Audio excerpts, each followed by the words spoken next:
What on earth happened? And what now? What's in a name? Are you ready for Hy-Vee Arena? Playing the Trump card in Kansas, plus nearly 90 protesters arrested. But where was the news coverage? Week in Review is made possible through the generous support of Dave and Jamie Cummings, Smithfield Foods, Haas and Wilkerson Insurance, the Courtney S. Turner Charitable Trust, John H. Mize and Bank of America N.A. co-trustees, and by viewers like you. Thank you.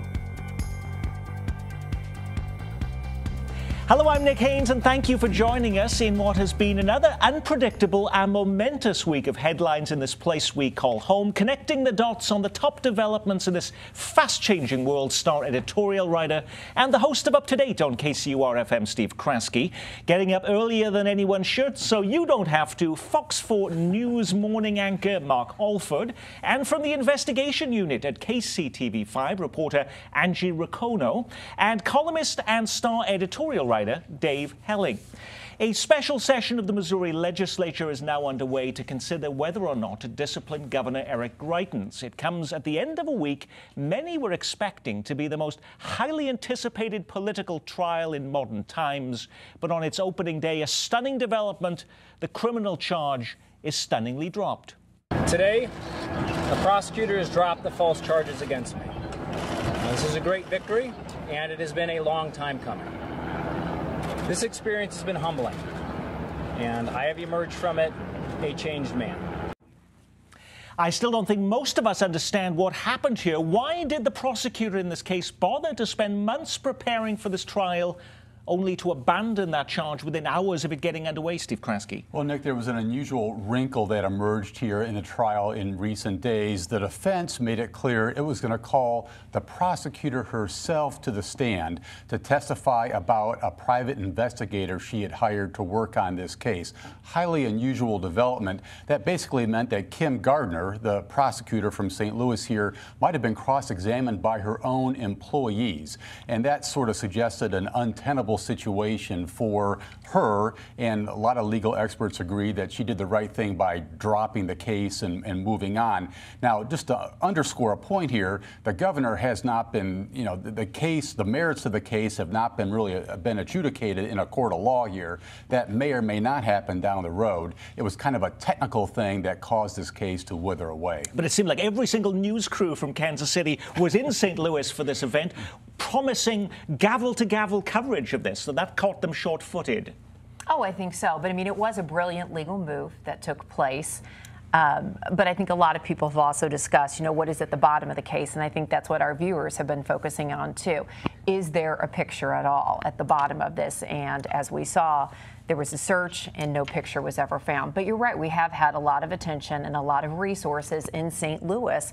Everyone has, because we're trying to cover this appropriately, even if there is starting to get some fatigue and apathy among our viewers. It's important, but it does lead to the choices on what we do cover throughout the news cycle. Speaking of viewers, we got a lot of questions from our viewers, particularly one from Scott in Kansas City, who says they brought up numerous times that a compromising picture was never recovered. What I have never heard any show bring up is whether there's evidence of a threat being made. Could the governor still be charged with blackmail if he made the threat verbally, even if there is no picture, Dave? Well, there is testimony from the woman at the center of the case given to the House committee, which did indicate that at least the possibility of a blackmail situation, or at least she understood it as a threat to expose her by the use of this photograph if she ever went public. But there is no photograph, or we've seen no photograph.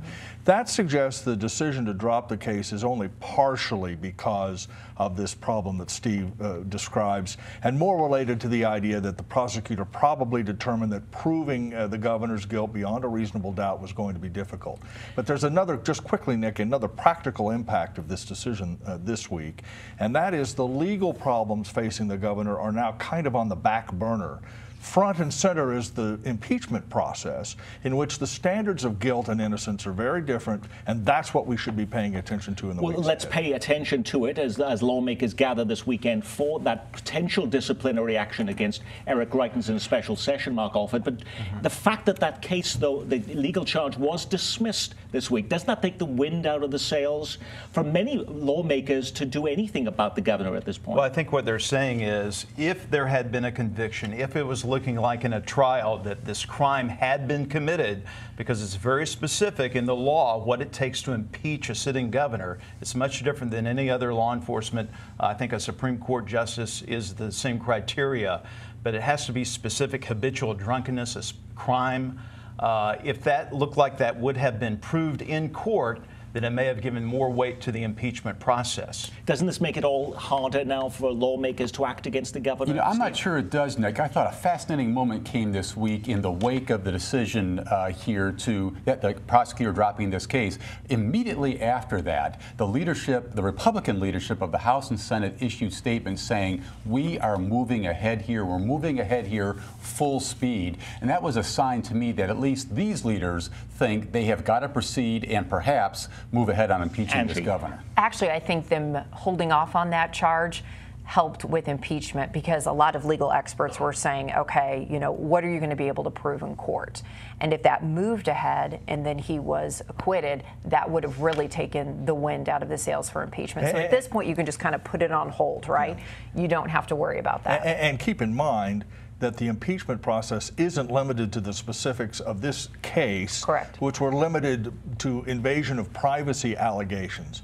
The House committee is really looking at a lot of different stuff, including the allegations concerning a donor list from a charity connected to the governor, campaign finance, shell companies, campaign finance or disclosure obligations, secret government. So their task is very broad, and in that sense, it will go forward. But isn't it hard to believe that he would be the only candidate in the country who has been violating rules about donor lists and potentially shell companies, Mark Alford? And is that charges that are worthy of impeaching and removing a sitting governor from office? The issue is the spotlight is now on this particular governor. I'm sure other things have been committed by other similar politicians, but the spotlight is on him now. And so everything becomes magnified, and what he did before the campaign, what he did during the campaign, and what he's doing now in office.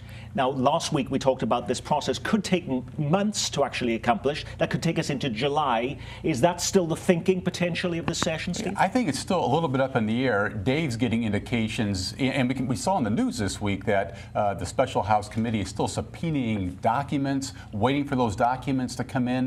You know, that could take a number of weeks here. You know, these things never happen quickly. Something this massive, I think we are looking at a prolonged process now more than something truncated.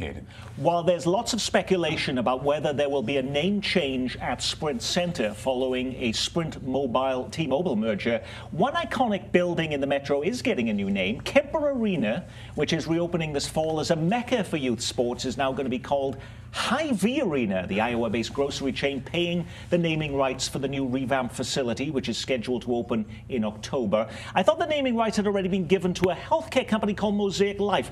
Why this name, Mark? They had been. Mosaic paid a large sum for that. They got a lot of great publicity here in the local media, which is fair. They paid the rights to that. But St. Luke's bought their Kansas City clinics, absorbed them into the St. Luke's system. They still have their system up in St. Joe, but it's not technically in this market. And so they gave up their naming rights. And this is why Hy-Vee structured this deal with the Fouch brothers. Are you ready to get your arms around the saying of Hy-Vee Arena, Dave Helling? Well, since I have grandchildren now and adult children, I won't be visiting the Hy-Vee Arena, one assumes, very much, because it's about youth sports and some other activities in that area.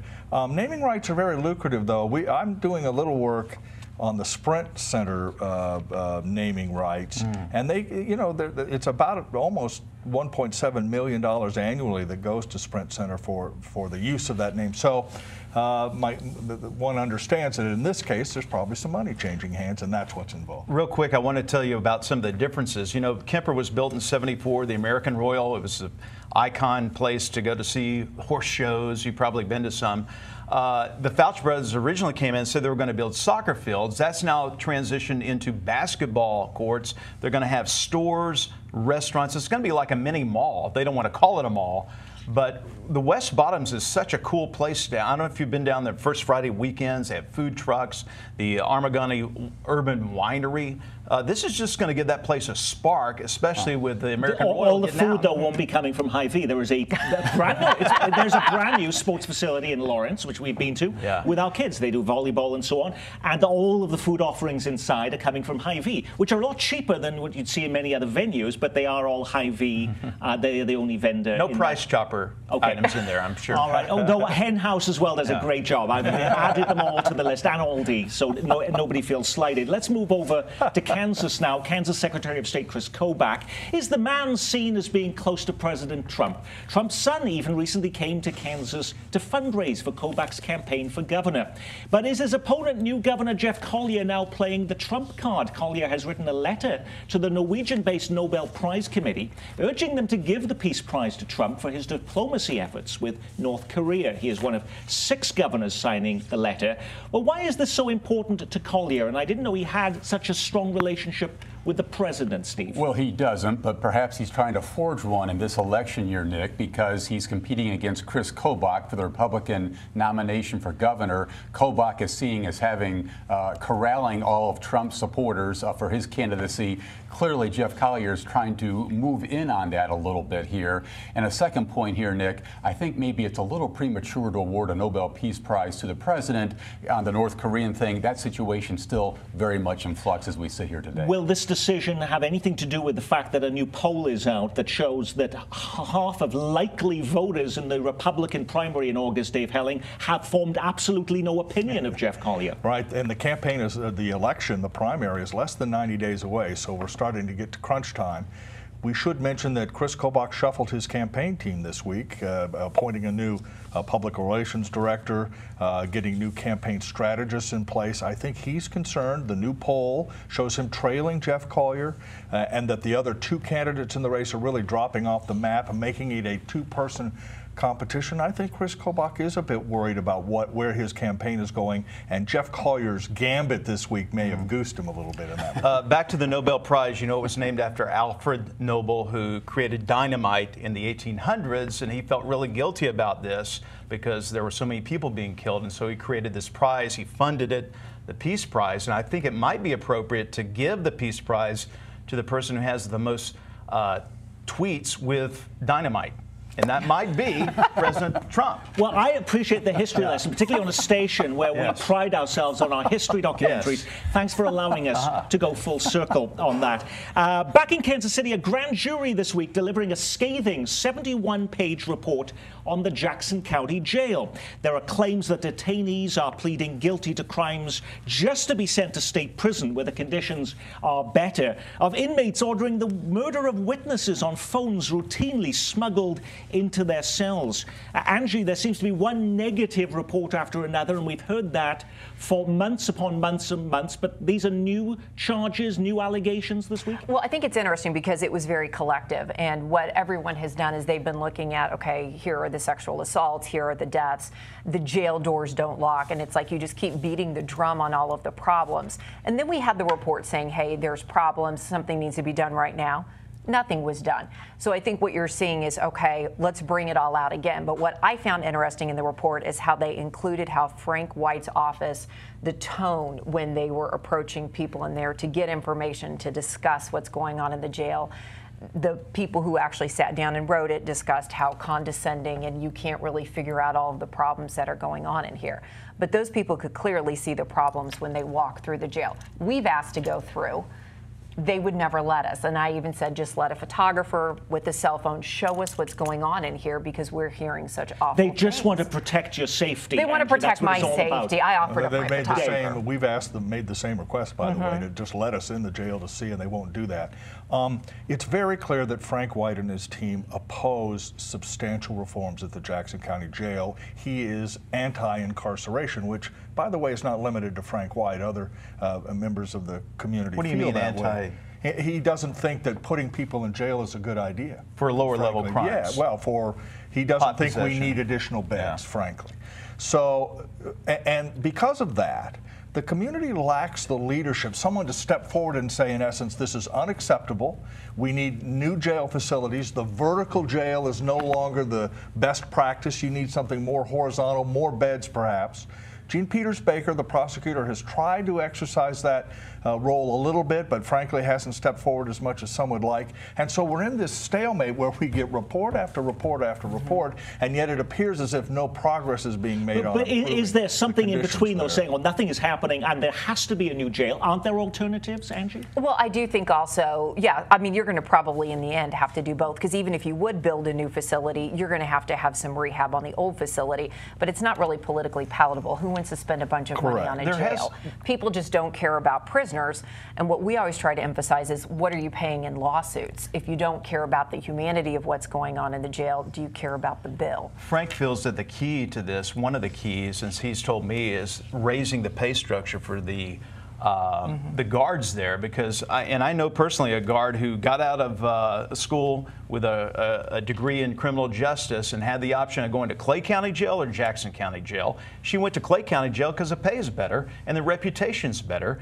but it's like twice or something like it's a lot more than what Jackson County jailers get paid. And so to raise the morale, to get better service, you got to pay more money. You get what you pay for. But that won't solve the overcrowded conditions you're right. inside that jail, and that's the problem here, Nick. And it's also, as we've talked about on the show many times, this is the crux at the core of the dispute between Frank White and his county legislature. This is why there's been a massive falling out here between these two groups. And Dave is right. If you don't have the leadership from the county executive, it's really hard to build a very costly several $100 million new jail. A lot of the finger pointing has been going towards the Jackson County executive, Frank White, but yet he is running for re-election, including in an August primary, yet he doesn't have hugely strong opponents. If he was so unpopular, not doing a great job, why aren't we seeing a huge string of major names coming to oppose Well, because Frank he White? isn't that unpopular. I mean, he's Frank White. He played for the Kansas City Royals. He's well known. To take him on in a primary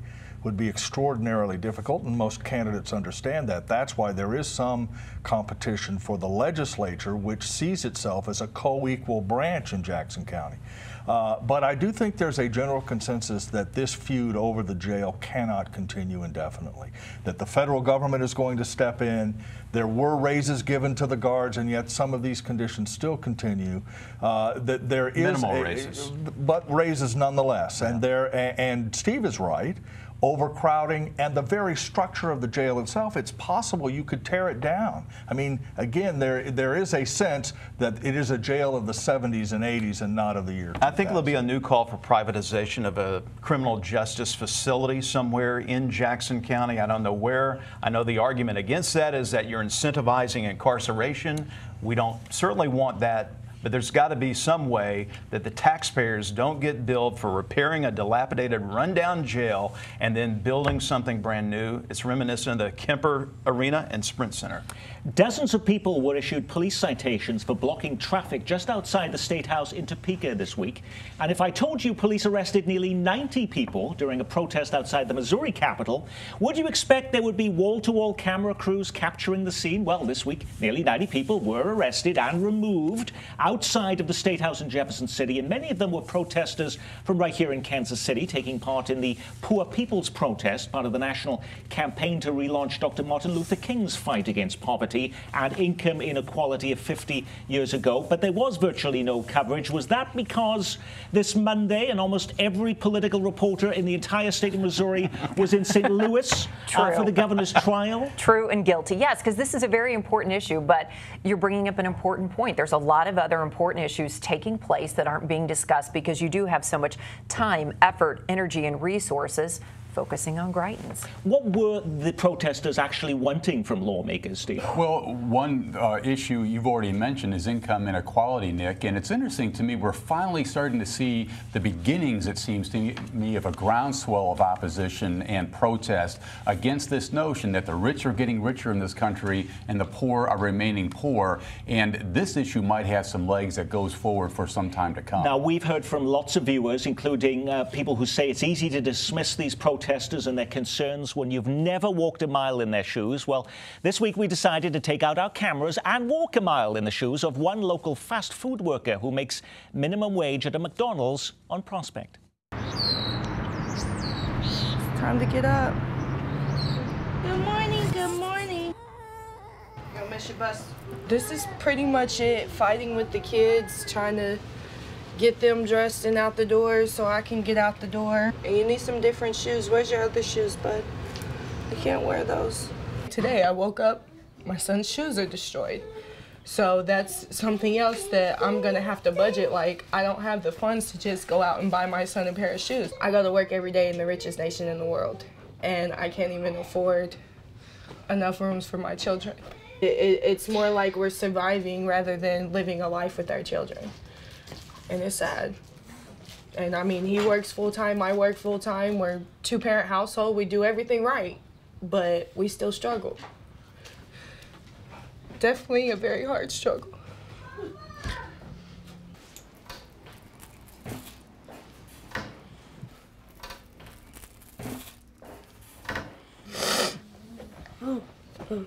It's okay. I'm all right. Thank you. My children have mattresses. They don't even have an actual bed. Go put one back. You don't need two of them. No, because if we take everything all at once, then we have nothing for later, right? I would love for you guys to be able to eat as many Pop-Tarts as you want in one day. But we don't have that reality good. I try to get stuff that's more filling but cheaper. Like, I can throw some rice and hot dogs together and, you know, kids have ate. All right, come on. You gotta stop getting in trouble with Miss Massey, okay? So I don't have to keep missing work to leave to go get you out of school. Hold on, guys. Zip your coat up. So the last thing we need is for one of y'all to get sick. We're waiting on their bus, which usually comes anywhere from 7:50 to 7:55. She's not very predictable. So a lot of times I'm a few minutes late to work because I have to pretty much walk to work at this point. When I walk to work in the morning, I kind of use that time to just kind of breathe, clear my mind. I don't really want to go into work thinking about, you know, bills that are due, or like this morning waking up to my son shoes being messed up and now having to put that on my radar, you know, buying another pair of shoes. And believe it or not, this is the same coat I've had all winter. Do I want myself to be warm or do I want the kids to be warm, you know? But it sucks knowing that you work for a multi-billion-dollar company, and I mean, you have to really budget just to buy clothes and shoes. Makes no sense. I mean, and the reality is there's 64 million people in America that make less than $15 an hour and live in poverty. And no one who works full-time in America should ever live in poverty. This just, it's not a way of life. Now, as we reported last week, there is a measure to place a $12 minimum wage on the ballot in Missouri this November. In one of the big national news stories of the week, the U.S. Supreme Court overturns a federal law banning sports gambling in most states. Now, state lawmakers all across the country are salivating over getting a slice of what has been a massive under-the-table activity. In Kansas alone, according to one state lawmaker, $1.5 billion a year being wagered illegally on sports games, according to one one state lawmaker, as I said. The state budget office claims Kansas could potentially take in about $75 million in revenue from the new gambling venture. Can we expect to see sports betting as the new golden ticket for cash-strapped Kansas and Missouri, Angie? I actually asked the governor about this in church, but that's because he was there to sign legislation for wrongful compensation. So we were all together in church. He signed it, and I pulled him aside and asked, may I ask you something off topic? He said yes. And I was like, okay, let's talk sports betting, even though we're in church. He didn't want to commit one way or the other. He was very, we're going to wait and see. We want to digest, the federal ruling and see what's going to take place. But obviously, it could be revenue. And at a time when we've heard about states wanting money from marijuana, making that legal, is this a more attractive bet, Dave? I'd say 10 to 1. Okay. Maybe 15 to 1. All right. Actually, marijuana isn't the best comparison. We already gamble in Missouri and Kansas. We have lotteries. There is authorized parimutuel wagering. And of course, the riverboat casinos on the Missouri side and the casinos in Kansas. So wagering exists. There are bills in both legislatures that would set up a framework for exercising this new right given to them by the Supreme Court. Now, Kansas is out of session, so it could not possibly consider this until January of next year, absent a special session. Missouri has just a few hours to go, so it's unlikely to happen in Missouri as well, although there are bills in place to do so. But my guess is next year it'll be one of the most important things both legislatures talk about. With things like this that involve morals, I guess, when gambling is one of those, I think you'll see more of an effort on the Missouri side to get this passed. I think you'll see the casinos be reconfigured to add these parlors for sports betting and have a whole new crop of clients out there, if that's what you want to call them. And then Kansas will figure out, hey, we're missing out on this money. Hollywood Casino will get involved. Woodlands Racetrack will get involved. And then they'll adopt it. The other thing to keep a quick eye on, Nick, is internet gaming and states that may try to establish some sort of ways for people to bet on the web. At that point, Kansas and Missouri will say, look, we're losing out. We need to step forward. And finally this week, remembering one of the first hosts of Kansas City Week in Review. Now here's moderator Deborah Holmes. Welcome. Kansas City, Missouri schools have been the subject of legal debate for almost 20 years now. Former KCPT News host Deborah Holmes has died. She spent more than a decade at the station before heading off to Fox 4 News and a leadership role at Truman Medical Center, where she later became a panelist on the Ruckus program. She later moved to the San Francisco Bay Area. She died of cancer. And that is our Week in Review. I'm Nick Haynes. From all of us here at KCPT, thanks for spending part of your weekend with us.